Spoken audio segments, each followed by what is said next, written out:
Et j'ai choisi pour aujourd'hui quelques hadiths, surtout dans les deux premiers chapitres que le Bukhari a utilisés.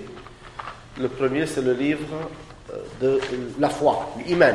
C'est normal qu'il commence avant tout par l'iman.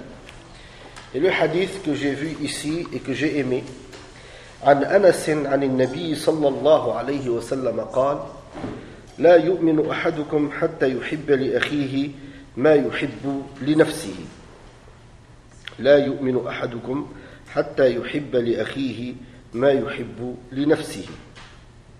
Anas, selon Anas, le prophète sallallahu alayhi wa sallam a dit: aucun de vous n'aura vraiment la foi s'il ne désire pour son prochain ce qu'il désire pour lui-même, pour son frère, ou son prochain, ou son voisin, ou son cousin. Ça ne veut pas dire qu'il n'est pas croyant, mais ça veut dire qu'il n'a pas atteint le degré de la foi, le summum de la foi. Parce qu'on ne peut pas dire que quelqu'un qui ne pense pas à l'autre, ce n'est pas un croyant. C'est-à-dire qu'il n'a pas le bon niveau de croyance. Et dès que quelqu'un dit la ilaha illallah, c'est un petit niveau de croyance. Donc ce hadith, la yu'minu ahadukum hatta yuhibba li akhihi ma yuhibbu li nafsihi. Donc aucun de vous n'aura vraiment la foi. C'est le terme qui est traduit comme ça, n'aura vraiment la foi, le summum de la foi, ou les fondements de la foi, ou la réalité de la foi, s'il n'aime pas pour son prochain ce qu'il désire ou ce qu'il aime pour soi-même.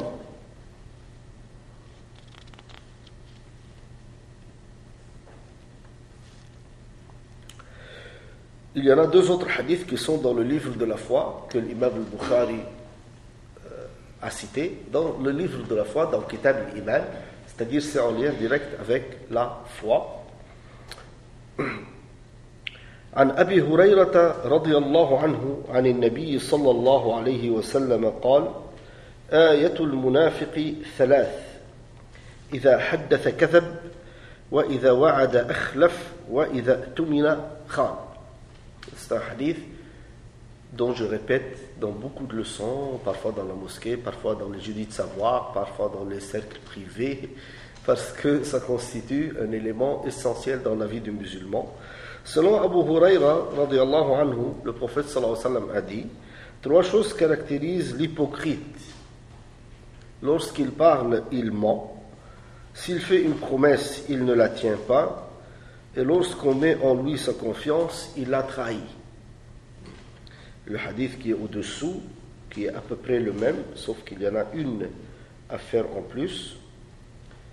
عن عبد الله بن عمرو بن العاص رضي الله عنه أن النبي صلى الله عليه وسلم قال: أربع من كن فيه كان منافقا خالصا ومن كانت فيه خصلة منهن كانت فيه خصلة من النفاق حتى يدعها إذا اؤتمن خان وإذا حدث كذب وإذا عاهد غدر وإذا خاصم فجر. Donc Abdullah ibn Amr rapporte que le prophète sallallahu alayhi wa sallam a dit: quatre choses, lorsqu'elles se rencontrent chez un individu, en font de lui un hypocrite parfait. C'est l'hypocrisie pure et dure, c'est la définition de l'hypocrite. Et celui qui a une de ces quatre choses, donc il a un attribut d'hypocrisie jusqu'à ce qu'il s'en débarrasse. Trahir la confiance, mentir, manquer à l'engagement pris, et la quatrième, être de mauvaise foi lorsqu'on dispute. C'est la quatrième qui apparaît dans ce hadith, qui n'apparaît pas dans le premier. C'est ce que j'ai dit à mes frères dimanche dernier à la mosquée. J'ai discuté avec ce hadith. J'ai dit sincèrement, si les gens ne mentent pas, s'ils tiennent leurs promesses, s'ils trahissent pas, et s'il reste zen quand il y a un différend, il n'y aura pas de souci sur cette terre, normalement, avec ça. C'est vrai, réfléchissez un peu sur cette question. C'est-à-dire, la cause de la souffrance de l'humanité, c'est les attributs des hypocrites. C'est le mensonge, c'est la trahison, c'est le non-respect des engagements, et c'est s'exploser, ne pas être correct quand on est en dispute. Si on fait l'inverse, si on n'est pas hypocrite, si on s'éloigne de l'hypocrisie, si on évite ça. Pour cela que parfois, c'est ce que j'ai dit à mes frères et à mes sœurs, parfois quelqu'un, on dit, il est revenu vers Dieu. Quelqu'un qui était par exemple dans la rue, loin de Dieu. Il est revenu vers Dieu. Qu'est-ce que ça veut dire ça? Il y a certains qui pensent qu'il est revenu vers Dieu, c'est-à-dire il a laissé pousser sa barbe. Voilà, par exemple, il a changé un peu sa tenue. Au lieu de mettre un jean, il met un qamis. Ou une sœur, par exemple, elle ne portait pas le voile, maintenant elle porte le voile, donc elle est revenue vers Dieu. Donc pour moi, s'il y a un problème au niveau de ces 4 qualités, quelle que soit l'apparence, il n'est pas revenu vers Dieu. C'est-à-dire, si c'était un voyou, et il est toujours voyou, il n'est pas revenu vers Dieu. C'est seulement l'apparence qui a changé. C'est une apparence un peu sociologique.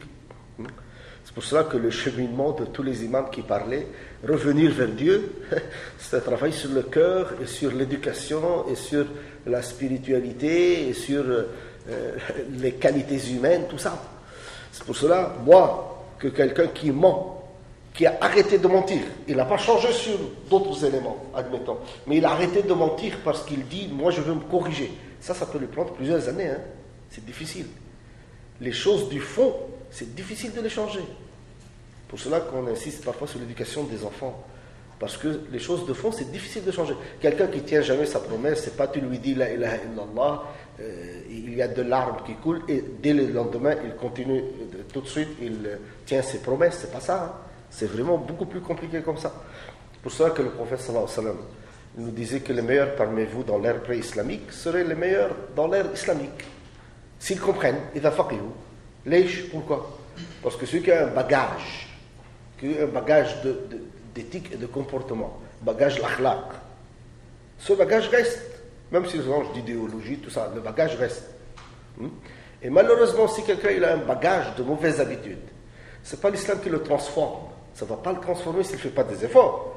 S'il pense qu'il vient à la mosquée, ça y est, il s'est transformé. Non, c'est beaucoup plus compliqué que ça.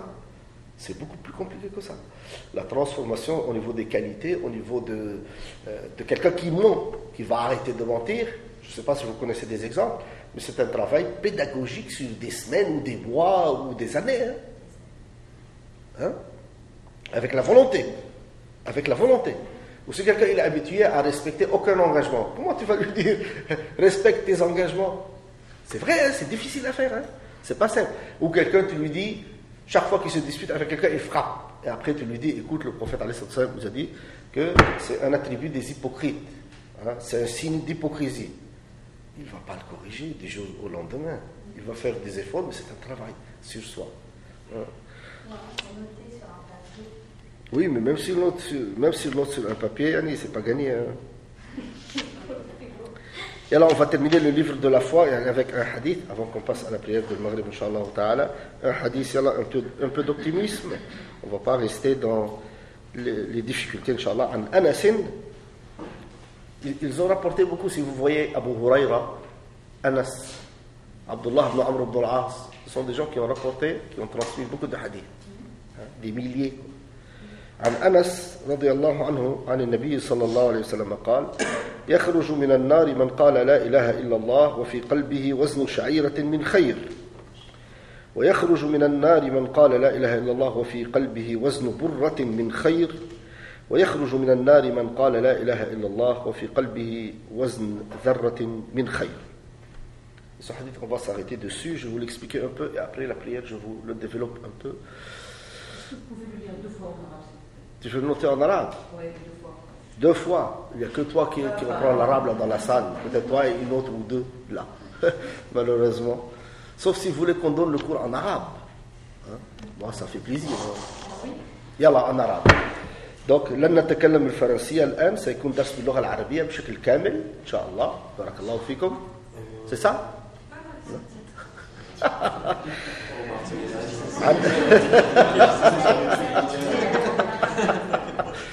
عن أنس عن النبي صلى الله عليه وسلم قال يخرج من النار من قال لا إله إلا الله وفي قلبه وزن شعيرة من خير ويخرج من النار من قال لا إله إلا الله وفي قلبه وزن برة من خير ويخرج من النار من قال لا إله إلا الله وفي قلبه وزن ذرة من خير.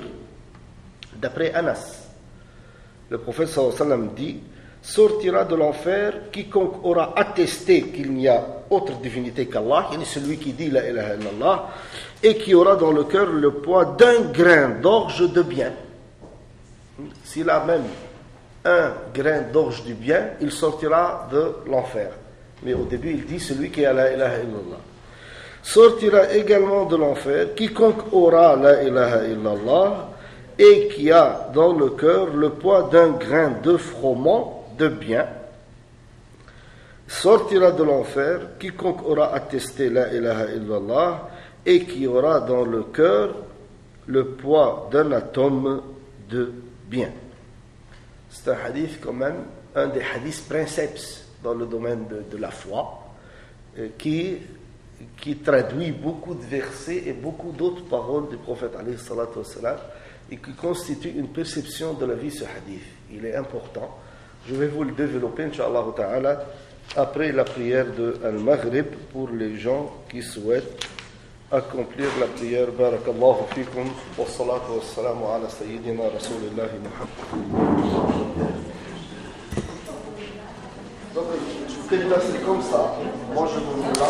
Pour les gens qui souhaitent prier, donc vous mettez, on va prier, tout le monde va prier, peut-être par là, par là.